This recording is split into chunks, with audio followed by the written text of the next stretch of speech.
Hey, welcome back to MobilityWOD. Special guest today. This is Greg Uckert. Greg is my neuromuscular dental specialist friend from Austin. We filmed a couple episodes when we were at Mellow Johnny's. Before that became the epicenter for scary people, right? The coolest cycling place in Austin. And Greg is out here working with some of our athletes, trying to adjust neck position. Now, Greg works on sort of builds kind of custom orthotic appliances to put athletes into better jaw positions, which puts us into better head positions. We open the airway, et cetera, et cetera. But I want to talk for a second because, like so many of us, we don't necessarily come to performance first. Oftentimes we start on the back end. And the back end for you is TMJD, right? Exactly. So my day in, day out, we explain what TMJD is. Exactly. Most people know if they have a joint problem, they say, I've got TMJ. And now, that's a little bit of a misnomer because TMJ literally refers to your temporomandibular joint. So what we formed is a new bucket to put more symptoms into. We call it TMJD, or temporomandibular joint disorder. So basically there's three buckets inside there. There's the TMJ problems, joints that pop and click.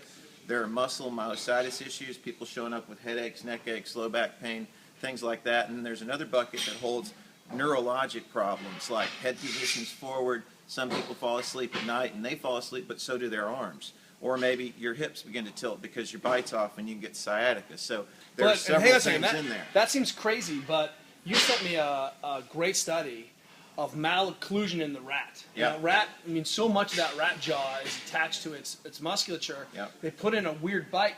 The bite started to change. Yep. You get tension on one side. And we've talked about before that short neck flexors really parallel the short hip flexors. And so it's not unstrange to be kind of grinding on one side or biting. So that's where that idea comes from. Yep. One-to-one. Now, when we describe head position, describe jaw position, we talk about it as the largest open circuit in the body.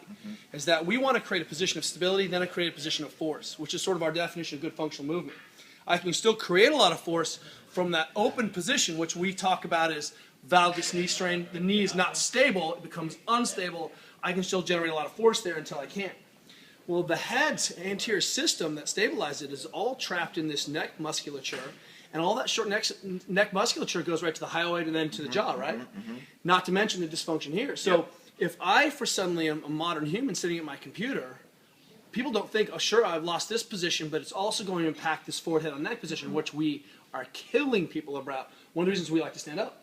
So whenever I have someone come to the clinic who's talking about any dysfunction here, the first thing I go after is trying to improve their thoracic carriage, open up the thoracic spine, unglue the fascia here, get them back into more stable positions. Is that commensurate with what you're seeing? Completely. That's exactly where this all dovetailed from into sport for me, is treating TMD patients. And what we would notice is the patient would show up with all the symptoms that are commensurate with TMJD, but they would also have poor posture. They might have a head that was tilted this way, a shoulder droop. I mean, they just wouldn't have perfect posture.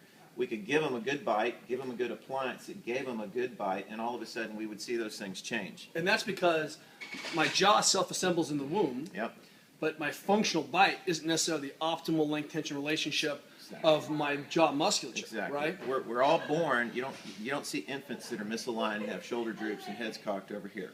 It's when the teeth come in, or when you have a lot of dental work, sometimes sadly through orthodontics, whatever, you might be given a bite, you might have teeth extracted, and all of a sudden, sure, you close, the teeth fit together, but the reality is orthopedically, lower jaw, upper jaw is not right. When that isn't right, AO is not going to be right, and when that isn't right, SI probably isn't going to be right. AO.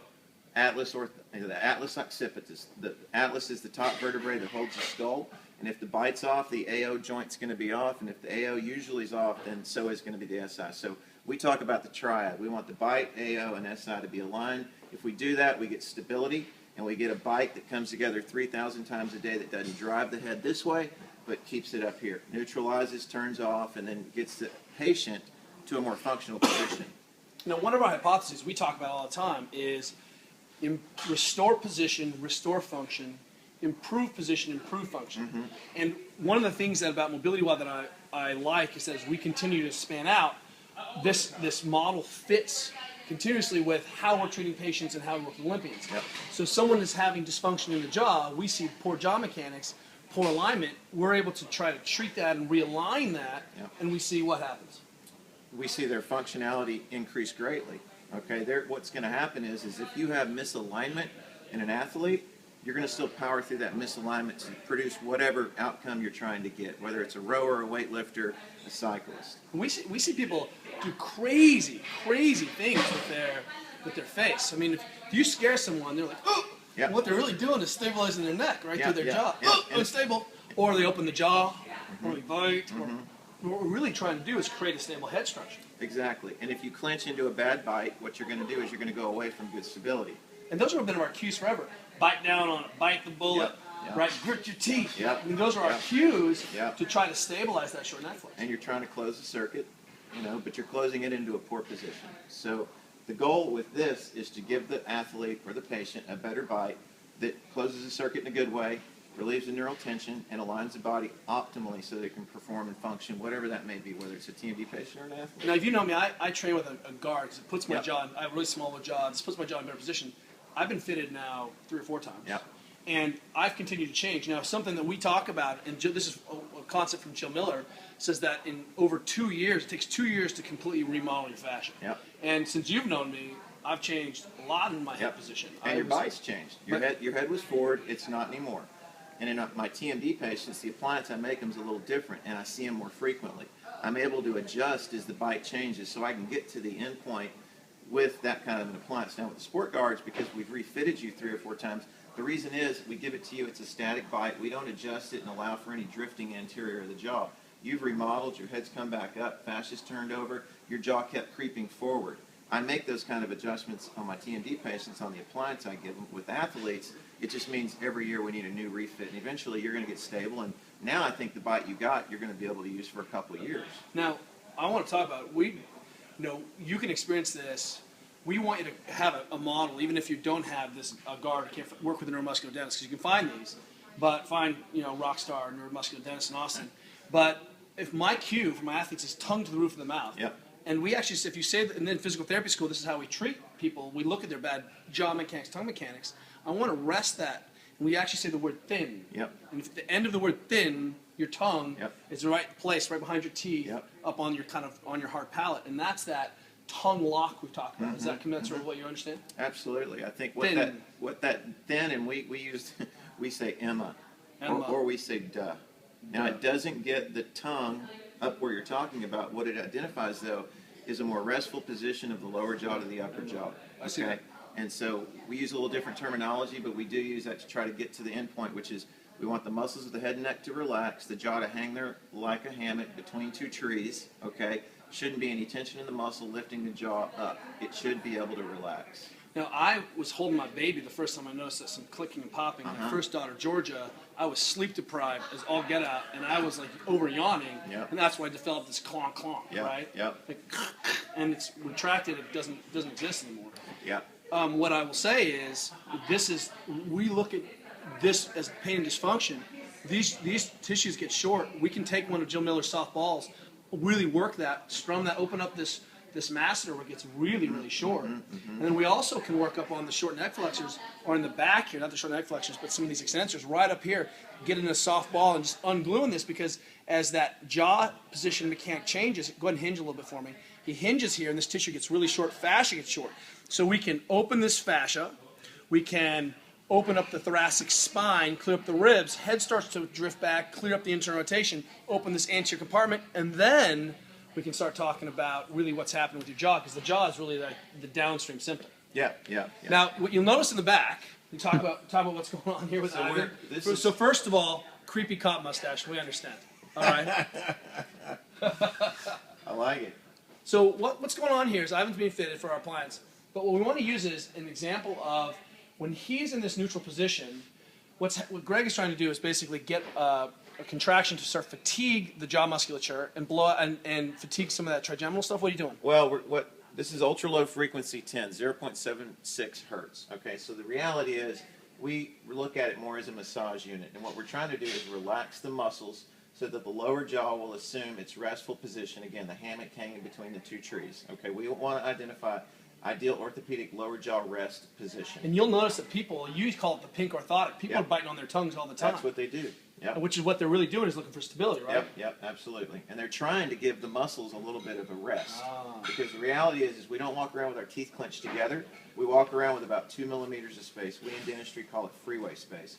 A lot of times people that have TMJD have worn their teeth down to the point where they're having to close further to bring their teeth together, but they're still maintaining that 2 millimeters of freeway space. So in reality, instead of the jaw hanging and relaxing, the muscles are always contracted a little, so they never get a chance to rest. When I ride my bike up a hill, I eventually get to the top of the hill. I might be burning lactic, but then I'm going down it and I can recover. Same thing in the gym with you, but TMD patients don't ever do that. They're always clenching their muscles a little bit. So the goal here is to relax. But what we can demonstrate is head position and how it affects the ability of the muscles to work optimally. So in this position, Ivan's just, his jaw's relaxing. We just got him here right on this mat here, right? Just creating a little contraction so it fatigues out and just starts to relax. So we're stimulating the trigeminal nerve, the fifth cranial nerve. And the good thing is that we were all born with the same muscles, joints, tendons, originations, insertions of the muscles, same 12 cranial nerves. So we can basically hit the reset button on Ivan here and go, all right, where does your lower jaw want to be, irrespective of where you think your bite is? And so this is it's an unconscious contraction, so we can identify where is that ideal position, okay? So what ends up happening is now, go ahead and slouch, Ivan. And does that change what's happening in the contraction in your face? It's much less intense. It feels like it's more spread out. And that happens, we hypothesize, for a couple of reasons. Suddenly he's putting a lot more load into the system, right? Passive load, so there's a lot more tensioner. And also, as that happens, that musculature doesn't go into an optimal position. It goes into a dysfunctional position. Right. Just like when we see someone's got a short hip, we're going to see the compensatory patterning or decreased function. Musculature that's tight doesn't function. Exactly. The dysfunction that people feel here is because they're working in bad positions off axis for thousands of reps. 3,000 bites a day maybe? Yep. So you're saying I shouldn't chew gum? If you want to double it to 6, go for it. Go for it. I love it. There was a good, in the Minnesota Twins had a pitcher last year who was throwing, had a hard time, started chewing on some gum, and he started throwing well. What do you think that was about? Wow, that's interesting. Maybe Bad bite. he had a bad bite and got himself into a better position with this gum. People were like, what kind of gum is he chewing? But that's what's going on. And some of you guys out there will admit that you only work out with gum. We have some athletes that will always only chew gum when they play sports because that's precisely what they're doing, is they're getting some of that relaxing of the jaw musculature, right? It can, but again, it can also institute issues. The jaw can move in 3 dimensions, up and down, forward, backwards, side to side, and then it can do... Well, I'm not saying everyone should chew gum, but I'm saying some athletes have to because of just this. to try to open it up. Exactly. It's kind of like just opening the bite a little bit, and somebody that has a bite problem is going to get them a little closer. I'm always talking about throwing darts at a dartboard. We try to hit the bullseye with this. The gum's getting them on the dartboard. There are products out there that will get you on the dartboard that will at least get you closer to ideal. And we just had an athlete in here the last couple days before you were coming. I was like, hey, my TMJD guy's coming. We should talk about this. And I said, in the meantime, I want you to put the tongue to the roof of your mouth and start developing some better patterns. His chronic TMJD gain went away in 3 days. Just because he created the stable circuit, as we've also worked on the rest of it. And I think one of the things that I love with you is that we work on these systems together. I'm working on some of the downstream tissues. You're working on optimizing downstream tissues. That's awesome. We talk about descending problems in the body alignment and ascending problems. We treat the descending problems that start at the bite, affect AO, and then go down the spine. But there's a lot of other ones that come up. But we want to stabilize the descending issues. Right. If we want to find out more about you and your work you do with athletes and people who have just this problem, where do we find you? Online, Greg Eckert, last name's weird. Sounds like it starts with an E, but it actually starts with a U. So UECKERT.com is my website. You can get on there and learn a little bit about the TMJD stuff I do. There's also some things on there about sports dentistry. And part of our model is, hey, get up out of the desk, stand up, take some of those passive loads out, because you're going to have to buffer them at some point. And where the rats get in is not where they chew, right? Yeah, true. You okay in the background? I feel great. Creepy top guy? Oh, yeah. I love it. I love this. Thanks. We'll see you guys tomorrow.